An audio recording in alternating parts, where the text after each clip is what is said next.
अगर आप कहते हैं कि आपने करप्शन नहीं करनी या आपने उसको अवॉइड करना है, आपने रिश्वत देनी नहीं और लेनी नहीं, तो फिर वो काम टूंगा रहेगा। देखिए, काम से डेवलपमेंट होती है, काम से इकोनॉमी का पहिया चलता है। मतलब अगर काम ही नहीं होगा ना, तो वो दैट इज वर्स देन कि जी इस जगह पे करप्शन कोई नहीं है। तो हाँ, बिल्कुल ठीक है, करप्शन कोई नहीं है, कोई कुछ बंदा कुछ करता भी नहीं है। ये जो आप करप्शन फ्री सोसाइटी बनाना चाहते हैं ना, इससे बहुत बेहतर गोल ये है कि आप कहें कि एक मार्क्सिस्ट सोसाइटी बनेगी, एक सोशलिस्ट सोसाइटी बनेगी। अस्सलाम वालेकुम, मुस्बित शो में बहुत बहुत खुश आमदीद। मैं हूं असद निज़ामी, मेरे साथ हैं अरीफ ताब। शो को लाइक और शेयर करें, चैनल पे। सर कैसी है? सर उफ हुई पड़ी है, बेस्ट। 3 जून को फिर बारिश है। सर एक तो अभी हुई ना, पीछे भी जरा तेज बारिश हुई थी। I slept through that.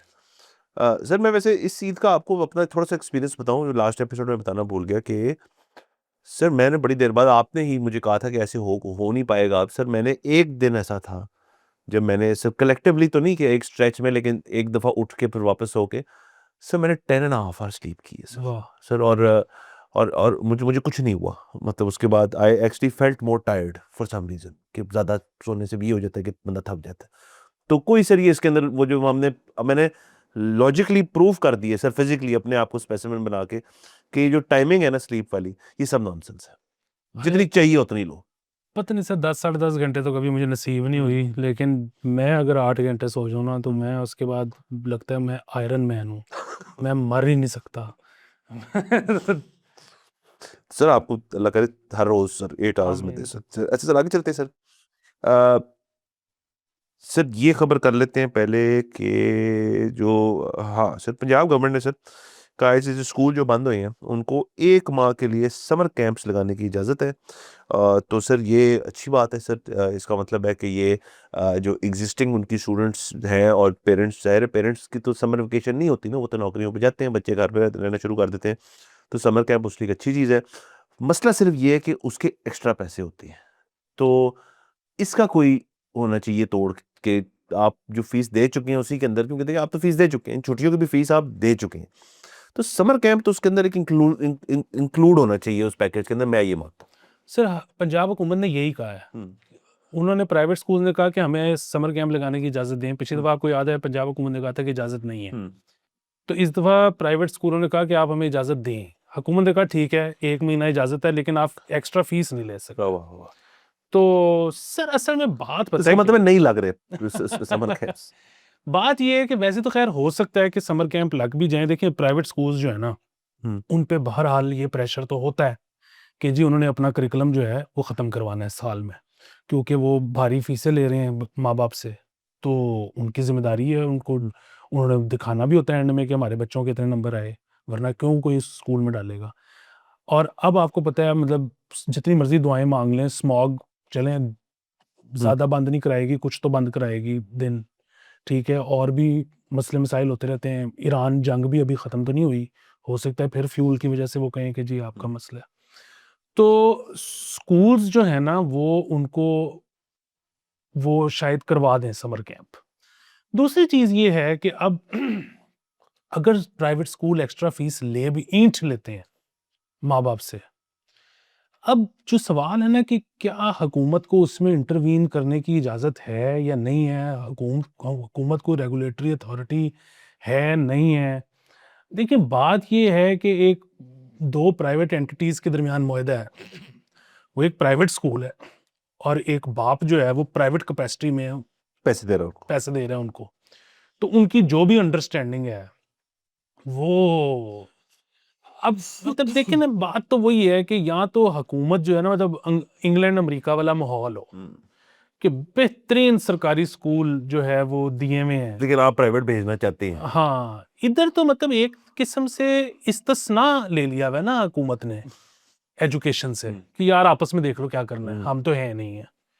तो फिर उसके बाद फिर साथ एक जो है ना सुपरविजन या कोई एक लुक भी रखना और वो सारा कुछ, आई डोंट नो ये चल सकता है नहीं चल सकता क्या। सर इसका बेहतरीन हल ये है कि देखें, अगर समर कैंप्स कर रहे हैं और करने निजी स्कूलों नहीं है, तो इससे बहुत बेहतर है कि जो पब्लिक स्कूल सिस्टम है, और मुफ्त कर चाहते हैं आप होंगे कि पैसे ना लें उनसे। मैं डिफेंड नहीं कर रहा प्राइवेट स्कूल सिस्टम को, मेरे बड़े तफसात हैं, लेकिन वह पब्लिक सिस्टम की जो सारी फैसिलिटीज़ हैं, जो इस वक्त यकीनन सब बच्चों की छुट्टी हैं, तो उधर आप समर कैंप्स पे करें ना, पंजाब गवर्नमेंट भी खुद भी कर सकती है ना इस चीज़ को। आपने जैसे कहा, लेकिन वो खुद नहीं करना चाहते, खुद करने के लिए अभी कैपेसिटी नहीं है शायद हमारे पास।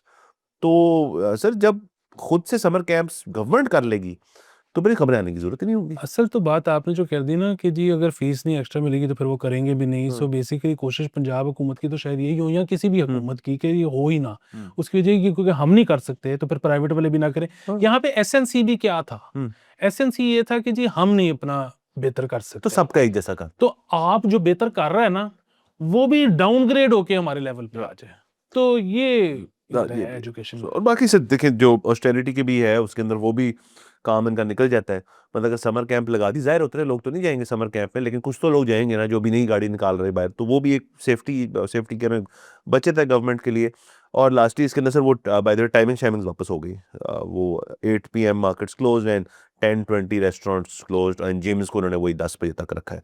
तो back to good old days वाली कहानी शुरू होगी। सर आपके मेरे favourite defence minister Khwaja Sahab जो हैं फिर खबरों में आए हैं। उन्होंने सर एक कंप्लेन की। ये उन्होंने कहा जी एक इंटरव्यू पे कि उन्हीं के एक मुलाजिम, उनका एम्प्लॉई जिससे कोई ट्रांसफार्मर लिंक था, उसने अपने गांव में जो है वो रिप्लेस करवाया ट्रांसफार्मर। उन्होंने 80,000 रुपये रिश्वत दी इस ट्रांसफार्मर को रिप्लेस करने के लिए। तो ठीक ये करने के लिए, ठीक रिप्लेस करने के लिए करने के लिए। फूलनगर डिवीजन के अंदर जो है, जो उनका एक्सीएन है और 2 लाइनमैन जो है उनको सस्पेंड कर दिया गया है, कंप्लेंट जो ख्वाजा साहब ने की है। और ये मतलब 200 किलोवाट का ट्रांसफार्मर था, जल गया था, और 100 किलोवाट का शायद फिर से लग रहा था, और उसके लिए कोई रिश्वत हुई थी। तो ख्वाजा साहब ने पता नहीं अपने एम्प्लॉय को निकाला ही नहीं रिश्वत देने पे, लेकिन रिश्वत लेने पे लेस्को ने इनको सस्पेंड कर दी, क्योंकि डिफेंस मिनिस्टर ने बैठ के टीवी पे कह दिया कि भाई यहाँ तो रिश्वतें चल रही हैं। उन्होंने इसमें इस किस्म का तस्करा भी किया था कि हमारे वहाँ सियालकोट जो भी इलाके सारे हैं यहाँ पे, जहाँ पे ख्वाजा साहब का हल्का जो है, कि वहाँ पे बिजली के हालात बड़े ख़राब हैं। तो उन्होंने शायद रिक्वेस्ट की है दीगर लोगों को हुकूमत के अंदर के इसकी तरफ देखें ज़रा। सर ये देखें भाई, ये तो अब असल में ना ये खबर आज आई है कि उन लोगों को सस्पेंड कर दिया गया है, और अब वो इलाके का नाम भी बता दिया गया है, फूलनगर और ये वो।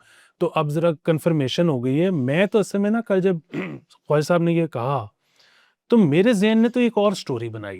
वो ये कि ख्वाजा साहब ने ट्वीट लिखते हुए या इंटरव्यू देते हुए व्हाटएवर जो भी उन्होंने किया, शायद आस्किंग फॉर अ फ्रेंड कर दिया हो कि मेरे एम्प्लॉई के साथ उसके गांव में ये हुआ है। हो सकता है ख्वाजा साहब के अपने जो गली का ट्रांसफार्मर है वो उड़ गया हो और लेस्को वाले उनसे ले गए हो 80,000 रुपये। उसकी वजह कि देखिए सर, ये याद आता है इंसान को कि मैं बड़ी तोप चीज हूं और मेरे तो कॉन्टैक्ट्स हैं और मैं तो शायद फेडरल मिनिस्टर भी हूं। जब पखे बत्तियां एसी चल रहा होता है, जिस वक्त सब कुछ बंद होता है ना, आप इतने डेस्परेट होते हो, आप खुद भी दे देते हो कि फैन तानू की चाहिए किसी तरह चला दे हो। तो और आपको पता है लेस्को किसी से भी लेके जा सकती है पैसे। वो मतलब ऐसे नहीं है कि वो किसी को छोड़ दें। और फिर से तीसरी आंख में आखिरी बार बताऊं, अब तो चलिए पता लग गया फूलनगर था। सिर्फ करप्शन एक बेहतरीन चीज है। वाह। करप्शन की वजह से ना काम हो जाता है। हाँ जी। ये फूलनगर में हुआ वाकया 80,000 रुपए में लग गया, उनका काम चल गया। अगली दफा जब खराब होता फूलनगर वाले फोन करते, आधी कॉल पे लेस्को वाले आ जाते, 40,000 फिर ले जाते, बिजली ठीक कर जाते। ये एम्प्लॉई ने ख्वाजा साहब को बता दिया, ख्वाजा साहब ने ट्वीट कर दी, ट्वीट के बाद 2 बंदे बरतरफ हो गए। अब फूलनगर में बत्ती जाए और उधर से कंप्लेन हो, मैं देखता हूँ कौन जाता है उधर कंप्लेन कोई रिजॉल्व नहीं करना आएगा। है। तो ये फूलनगर वाले बढ़ गए हैं। सर असल में सर देखिए, आपने जो बात की ना, करप्शन बड़ी खूबसूरत चीज़ है। अब देखिए सर, जो होती है ना बिल्कुल ब्लेटेंट गंदी करप्शन, मतलब सर देखिए उसमें दुख भी तो होता है ना, कि मैंने फ़र्ज़ करें मुझे पता है मेरी गाड़ी जो है उसमें मैंने डलवाना है 10,000 रुपए का पेट्रोल, और मैं किसी के हाथ में 10,000 रुपए देता हूँ, खजाट वाला, और उसकी पंप वाले से सेटिंग है 2,000 रुपए की, कि जी 8,000 का डालेंगे, पर्ची 10 की बनेगी, 1,000 तू ले ले, 1,000 मैं ले लूँ, मैं घर चला जाऊँगा। तो ये होता रहा ना ये। अब ये भी करप्शन है ना सर, लेकिन इससे आपको गुस्सा चढ़ेगा। ये खूबसूरत करप्शन नहीं है। लेकिन करप्शन की सर जो आप असल में बात कर रहे हैं ना, वो है कि जब आपसे कुछ ताकतवर शख्स हो और वो आपसे आगे कि यार अगर काम कराना है ना मेरे से और जल्दी कराना है, तो उसका एक रेट है, ठीक है? बहुत सारे मुल्क जो है दुनिया भर में एक्सप्रेस लेन क्या होती है, डिज्नीलैंड के अंदर $400-500 का जो बैंड पहन के आप सारी राइड्स पे एक्सप्रेस लेन से चले जाते हैं कहीं पे भी, वो क्या है? वो करप्शन ही है ना, रिश्वत है सॉर्ट ऑफ, कि जी आप अफोर्ड करते हैं, आप ज्यादा पैसे दें, मतलब कान इधर से पकड़े इधर से पकड़े, बात तो एक ही हो रही है। तो इन्होंने फूल नगर में जो काम करवाया वो एक्सप्रेस काम कराया ना कि जी, वरना अगर वो होता है जी कि अब बनेगा आपका वो जो डिमांड ऑर्डर बनेगा, फिर वो नेशनल बैंक की ब्रांच में सुबह जमा होएगा, फिर आपका डिमांड ऑर्डर आप हमें जमा कराएंगे, फिर इसमें तो सर देखे ना एक आधा बंदा फड़क जाए सर, इतनी देर लाइट बंद रहे फूल नगर में जुलाई के महीने में, जून के महीने में। सो वो फिर से है कि सिस्टम यहाँ पे क्रिएटेड है, either you can be a part of it, या फिर आप राइचस हो सकते हो और आप कह सकते हो कि जी कि मैंने इसके अंदर नहीं करना, और फिर आप कॉन्सिक्वेंसेस बेयर करें। तो वो चॉइस मौजूद होनी चाहिए। और उसके बाद जो लोगों को बरतरफ करना है और सस्पेंशंस जो हैं और वो बाकी चीजें ना, फिर उसका ना कुछ मैकेनिज्म सोचना पड़ेगा। ये हो तो रहा है काम सर, छोटे से बड़े काम में ये हो रहा है। सर देखिए बात ये है कि यहाँ पे ना हर शख्स आवाज़ार है। देखिए अभी वो क्या हुआ कि इंटरनेट ख़राब हो गया। अमूमन जिस मोबाइल नंबर से मुझे जिस साहब की कॉल आती है ना, जब इंटरनेट ठीक हो जाता है कि जी ठीक हो गया है, अब आपके पास एक ऑटोमेटेड कॉल आएगी, आपने 1 का नंबर दबाना है। तो इस दफ़ा मैंने डायरेक्टली उसको कॉल कर दी कि मेरा इंटरनेट ख़राब है। तो उसने कहा मैं आ जाऊँ? मैंने कहा इसलिए फ़ोन किए। वो आया, उसने ठीक किया और उसके बाद मुझे उसने फ़ोन किया कि पैसे दे दें। तो मैंने कहा पैसे किस चीज़ के? उसने कहा देखें आप 1218 पे कॉल करते, उधर से मेरी ड्यूटी लगती, मैं आता, कोई पैसे नहीं थे। आपने किए मुझे डायरेक्ट कॉल, मैंने ठीक किए पैसे। बुनियादी बात ये है कि सिर्फ हर बंदा जो है ना वो है ज़िंदगी से आवाज़ार। वो काम नहीं करना चाहता जब तक उसको इंसेंटिव ऑन टॉप ऑफ जो भी उसकी जॉब ठीक है वो बात है। मिले ना। मतलब ये जो आपने मिसाल दी है ना एक कि एक बंदे पेट्रोल डलवाने गया और ये करके, आप खुद डलवा लें, एग्जैक्टली। फिर ये नहीं होगा। एक बंदे से अगर आपने काम करवाना है ना, अब यहाँ पे सब आवाज़ार है, सब आवाज़ार हैं और नाराज़ हैं। तो अब काम करवाने के जो है ना, मतलब फिर वही बात है कि मैं क्यों कह रहा हूँ कि करप्शन बहुत ज़बरदस्त चीज़ है, क्योंकि इसमें काम हो जाता है। अगर आप कहते हैं कि आपने करप्शन नहीं करनी या आपने उसको अवॉइड करना है, आपने रिश्वत देनी नहीं और लेनी नहीं, तो फिर वो काम टूंगा रहेगा। देखिए काम से डेवलपमेंट होती है, काम से इकोनॉमी का पहिया चलता है। मतलब अगर काम ही नहीं होगा ना, तो वो दैट इज़ वर्स देन कि जी इस जगह पे करप्शन कोई नहीं है। तो हाँ, बिल्कुल ठीक है, करप्शन कोई नहीं है, कुछ बंदा कुछ करता भी नहीं है। सर दूसरा इसके अंदर एस्पेक्ट ये है कि एक तो देखे ना काम होता है ब्लेटेंट, वन ऑन वन। आपने काम करना है, मैंने काम करना है, आपने कहा यार इतने रखो, अभी काम हो जाता है। दूसरा होता है कि आपका हाथ पड़ता है लोगों के ऊपर।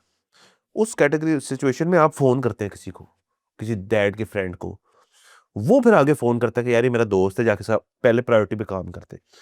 इवन देन जो बंदा शायद आया, साहब ने कहा है तो आ गया काम करने, लेट्स गो की एग्जांपल लेते हैं, लेकिन आप बेवकूफ होंगे अगर आप उसको अपना कॉन्फिडेंट नहीं बनाएंगे। आप आप फिर इस सिस्टम में आपको रहना आता नहीं। वो आया ना किसी बड़ी सिफारिश से कि सर मैं आ गया हूँ, प्लीज बताइए जल्दी जल्दी, मुझे साहब ने कहा हुआ है।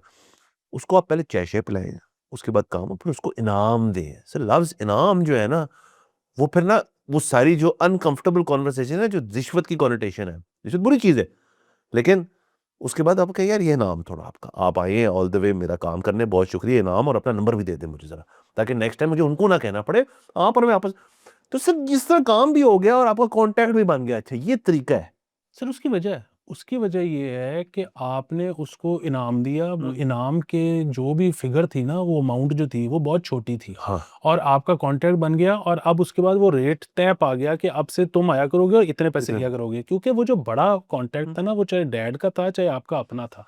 There are no free lunches in this नहीं वर्ल्ड, नहीं नहीं, ठीक है। सवाल ही पैदा होता। वो उसके साथ जो आपकी डीलिंग है ना, वो भी कहीं ना कहीं फेवर टू फेवर वो रिटर्न होती है, वो भी पैसे ही हैं। एग्जैक्टली। देखिए आपने किसी अपना टाइम लगा के किसी का कोई काम करना है, आपने उसका फंसा हुआ काम निकलवाना है, आपने जो भी करना है। सर दुनिया में हर ट्रांजैक्शन ना at the end of the day, monetary है।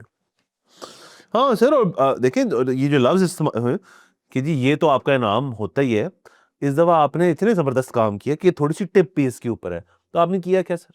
रेट बढ़ा दिया थोड़ा सा, या वो आया और कहे जी कि जरा मसला है, कोई थोड़ा सा तो मेरी मदद कर दे, तो मदद सर, मदद, इनाम, टिप, इनकी ना हमने खुद ही से लैंग्वेज के अंदर ना गुंजाइशें निकाली हुई है कि जी आपने इसको इस तरह के अनकंफर्टेबल लोग। सर मुझे तो असल में पता है क्यों लगता है कि बहुत सारे लोग जो है ना, वो उनको लगता है कि यार यहाँ पर रिश्वत उतना कोई लेता नहीं है, और रिश्वत को मांगी नहीं तो इसका मतलब है लेता नहीं है। ये एक तो मिसकंसेप्शन है। वो जो है ना तरीकेकार गुफ्तगू का, वो विद एक्सपीरियंस आता है, आई नो, लेकिन आप और मैं गुजर चुके हैं इस किस्म की चीज़ों से। तो वो जो है ना, वो उसका आइस ब्रेकिंग जो है ना, वो फिर ना आपका बाद में सिक्स सेंस बन जाएगी कि ये तो लेंदा है यार, इसको तो पहले ही सेटिंग कर लें इसके।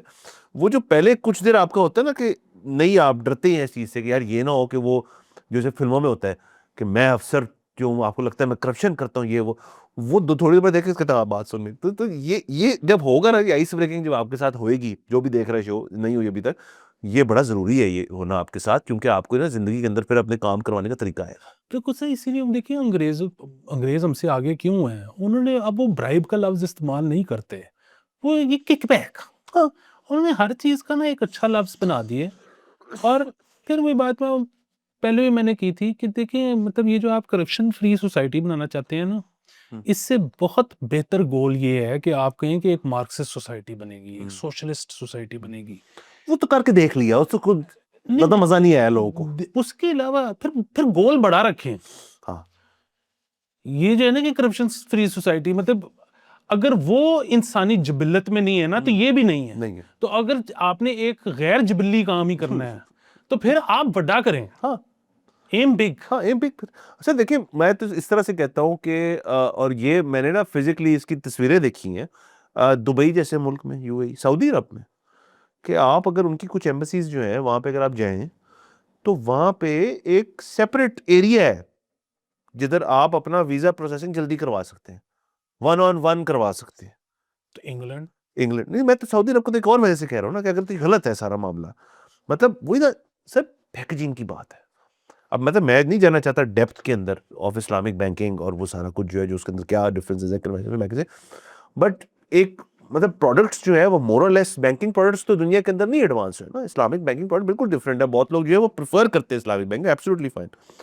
But end of the day थोड़ा एलिमेंट तो सर पैकेजिंग का है ना, कि आपने जो शख्स आपके पास आ रहा है, कस्टमर, मतलब सर आप मुझे बताएं, अगर लेस्को आज ये कह दे कि जी complaint centre normal, complaint centre express, जिसमें आप अगर आएंगे तो आपको उसकी एंट्री फीस है 2000 रुपए, लेकिन वहां पर सामने बंदा बैठा होगा, उसको आप कान से पकड़ के अपने घर लेके जा सकते हैं, आप जाएंगे ना? सर मैं बिल्कुल जाऊंगा। आप मेरी बात समझे ना, मैं पैकेजिंग जो है। बिल्कुल मैं समझ गया हूँ, बहुत सही बात है आपकी। एक तो ये कि इस मुल्क में पता है क्यों कुछ भी ठीक नहीं हो सकता, उसकी वजह ये है कि यही जो आप कह रहे हैं ना कि लोगों को इस बात की समझ ही नहीं आ रही कि आपने कॉन्टैक्ट से काम नहीं करवाना, आपने पैसों से काम पैसों से काम करवाना है। करो। देखें यहाँ पे ना ये बहुत खूबसूरत है कि जी आप लेस्को के 2 विंग कर दें, एक फ्री और एक पैसों वाला। पैसों वाला नहीं चलेगा। हम्म। क्यों? मैं, आप, सब लोग जाएँगे पैसों वाले काउंटर पे और पैसों वाला काउंटर कहेगा कि सॉरी, हम आपका पैसे लेके भी काम एक्सपीडाइट नहीं करवा सकते, क्योंकि हमारी क्रेनें और बंदे और सामान जो है ना वो फ्री में गए हुए हैं जियो R1 ठीक करने। जियो R1 वालों ने पैसे नहीं देने, नहीं। उन्होंने फ्री में कराना है, लेकिन तौन पे गोडा रख के करवाना है। अब ये बड़ा रौला है कि यहाँ पे अगर आप इस तरह की ऑफर्स कर भी दो तो वो चल नहीं सकती। दूसरा, आपने ये पैकेजिंग वाली जो बात की है, देखिए मैं ये इस्लामिक बैंकिंग में, एक तो ये है कि ज़ाहिर है मेरा बहस करने का कभी मूड हुआ ही नहीं, तो इसलिए मैंने कभी करनी भी नहीं। लेकिन ये जो इंटरेस्ट है ना, देखिए ये इंटरेस्ट बैंक जो देता है वो इंटरेस्ट है ही नहीं। उसकी वजह ये है कि बैंक कभी भी जितने % इन्फ्लेशन होती है उतना इंटरेस्ट नहीं देता, वो हमेशा उससे कम ही देता है, पहली चीज। अच्छा, दूसरी चीज ये है कि चले ठीक है, मतलब जिसका जो दिल मानता है वो करे। अगर किसी का नहीं दिल करता कि यार मैंने जिस चीज का नाम इंटरेस्ट है मैंने वो लेनी है, ओके फाइन यार, आप वो लेके ना गरीबों में बांट दो। उसकी वजह ये है कि आप जो इंटरेस्ट नहीं लेते वो उस बैंक का स्प्रेड है, वो बैंक खा जाता है। मतलब ये तो बिल्कुल इतनी अजीब बात है। देखिए आपके पुराने कपड़े हैं जो कि अब आप फॉर एनी रीजन अब आपने कभी नहीं पहनने, ठीक है, तो वो उसमें बेहतर तो यही है कि किसी को दे दें जो वो पहनना चाहता हो। लेकिन अगर आप वो भी नहीं देना चाहते तो ठीक है, अपनी अलमारी में सड़ने दें, आप उसको जमीन में गाड़ दें, आपके हैं जो मर्जी। ये कैसी बात है कि आप कहो कि यार मैं ऐसा करता हूं कि ये गुची को और अरमानी को दे देता हूं। अमीरों क्यों अमीर कर रहे हो? मतलब ये क्या लॉजिक है? सर आप बिल्कुल ठीक कह रही है। मैं इसके अंदर इस तरह से इसको फ्रेम कर देता हूँ कि सर चैरिटी जो है जब करना चाहते हैं, अब that can be physical cash charity, पर आपने कुछ कोई ज़रूरतमंद नज़र आया, आपने उसको कैश ही दे दिया। But that can be also कि जी आपके घर में जैसे कपड़ों की बात करें, आपने खरीदे। सर मुझे पर्सनली जब मैं चैरिटेबल होता हूँ, मैं चैरिटी करना चाहता हूँ, I enjoy the aspect of it being कि जी कि मैं खुद वन प्लेस टू अनदर, मतलब बिल्कुल बंदा टू बंदा करूँ। जो ऑर्गेनाइजेशंस है सर, मेरा कभी ट्रस्ट फैक्टर नहीं हो उनके ऊपर। ये मैं सिर्फ अपनी ज़ाती बात कर रहा हूँ कि आपने अगर किसी को कुछ देना है ना, अपने हाथ से दे दो, चाहे कम ही हो। मतलब आप इस तरह तो सर मैं जाऊँ शौकत खानम और मैं हालाँकि मैं ये नहीं कह रहा, कोई इल्ज़ाम नहीं लगा रहा, शौकत खानम, ईदी, आगा खान फाउंडेशन, ये सारे बहुत ज़बरदस्त काम करते होंगे, नज़र भी आता है इनका काम। लेकिन मैं जो हूँ, जो उसके अंदर से चैरिटी भी बंदा जो है वो तो 2 वजह होती है ना उसके अंदर। एक तो होता है कि यार आप लोगों की मदद कर रहे हो, दूसरा आप भी तो, आपको भी तो कुछ सर आप जैसे आपने कहा सब कुछ ट्रांज़ैक्शनल होता है, कुछ आप भी तो गेन कर रहे हैं ना उस चीज़ के अंदर से जो आप चैरिटी करते हैं। तो मेरा अपना ख़्याल है सर कि again this is my opinion only कि जो हैंड टू हैंड वाली चैरिटी है ना, आई प्रेफर दैट। ये जो है ना कॉन्सेप्ट कि जी यहाँ पे हम जो है उनको इधर पैसे दे देंगे, उधर पैसे देंगे, मुझे उसकी समझ नहीं आती।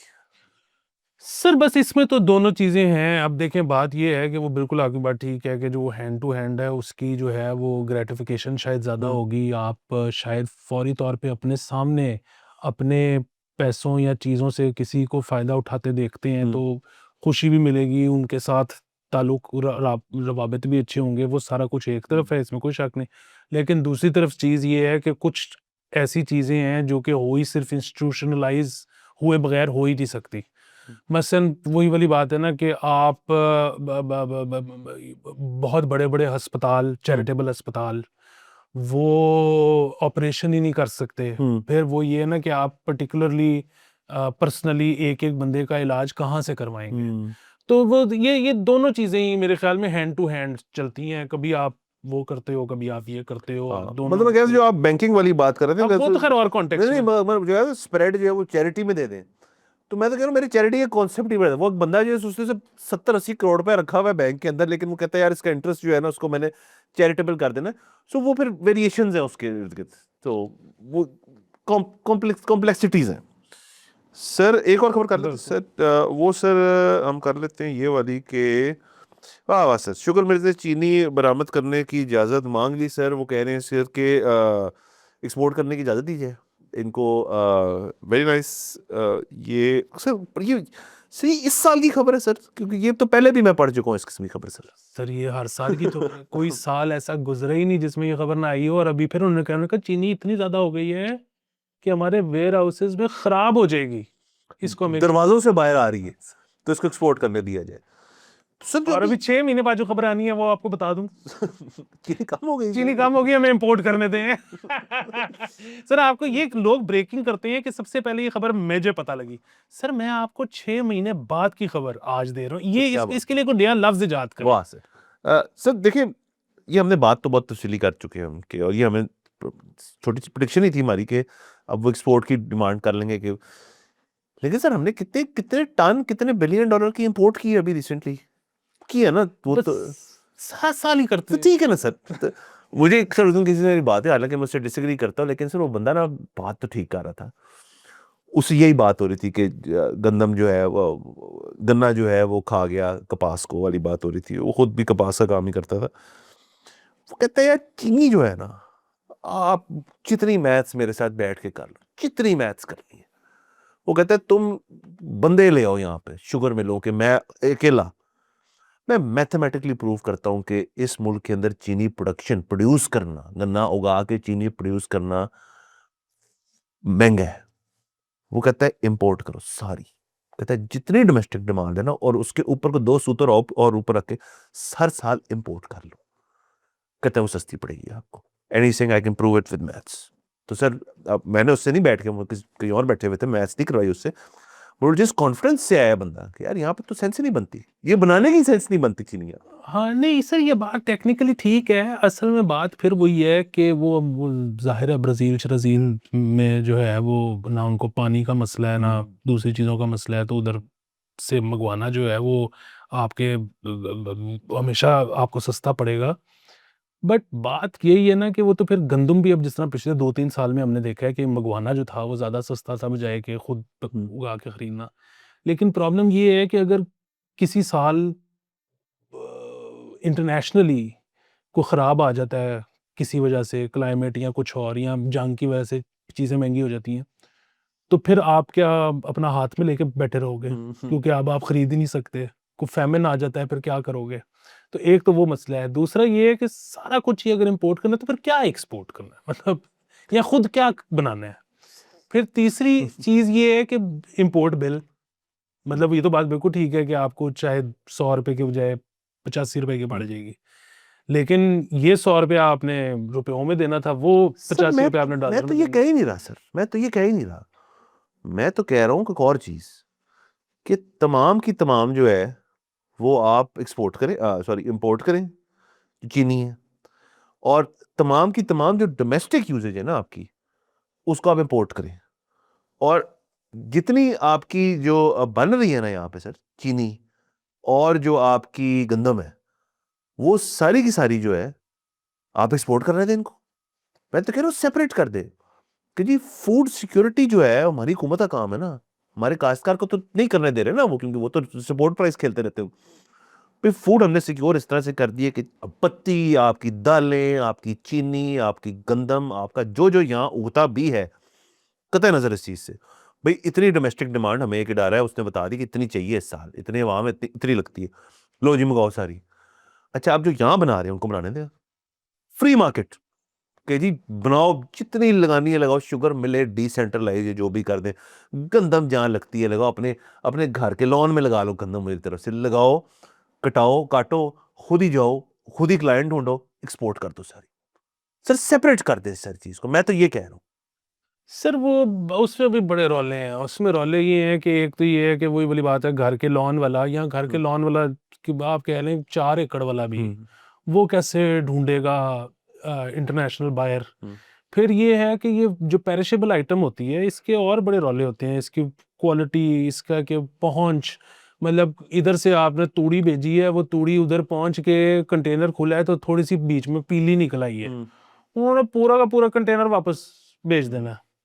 तो ये बड़े रौले हैं सर ये। सर लेकिन इसका हल है ना, आप फर्ज करें आपके पास 4 एकड़ वाले 400 एकड़ वाला बंदा है जो हर साल एक्सपोर्ट करता है, लेकिन वो 400 एकड़ पे फर्ज करें गंदम नहीं लगाता सिर्फ, और लगाता है, और गंदम की डिमांड ज्यादा मिलती है उसको, तो वो 4-4 एकड़ों वालों को साथ में डालेगा, उनसे अच्छी प्राइस पे खरीद लेगा।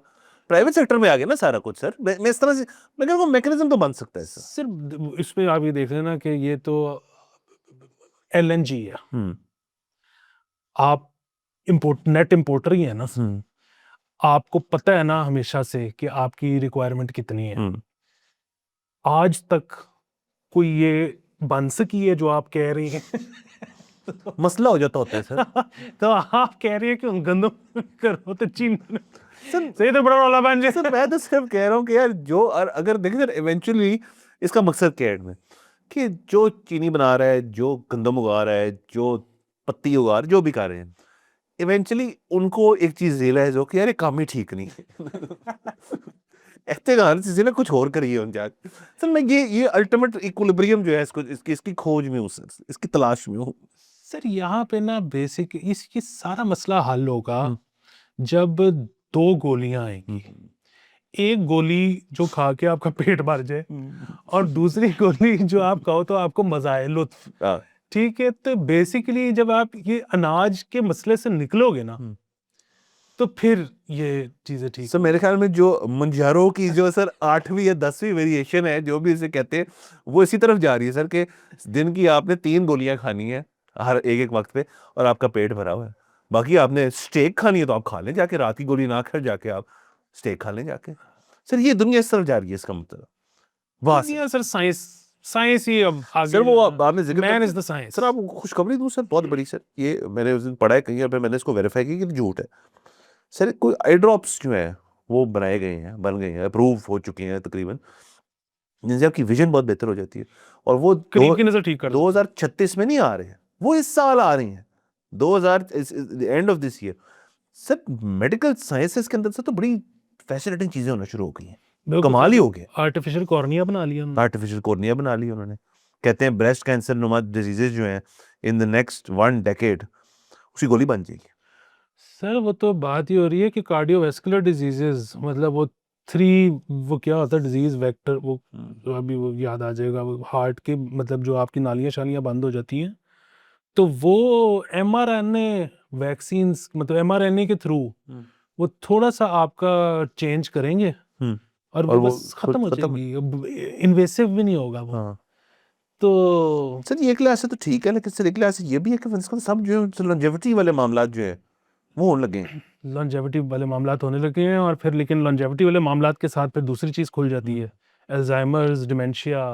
हाँ वो मतलब इंसान जो है ना वो बना नहीं है बहुत ज़्यादा लंबी ज़िंदगी के लिए। तो अब जब बहुत ज़्यादा लंबी ज़िंदगी हो रही है तो वो उसके हाथ पैर चल रहे हैं, लेकिन उसका जहन फारिग होना शुरू हो उसको गया। पता नहीं उसके भी ऊपर सब पेप्टाइड आ जाए सर उसका सही करने के लिए, यू नेवर नो। बिल्कुल। बाकी से जान लेते हैं, अगले एपिसोड मुलाकात होगी। खुदा हाफिज।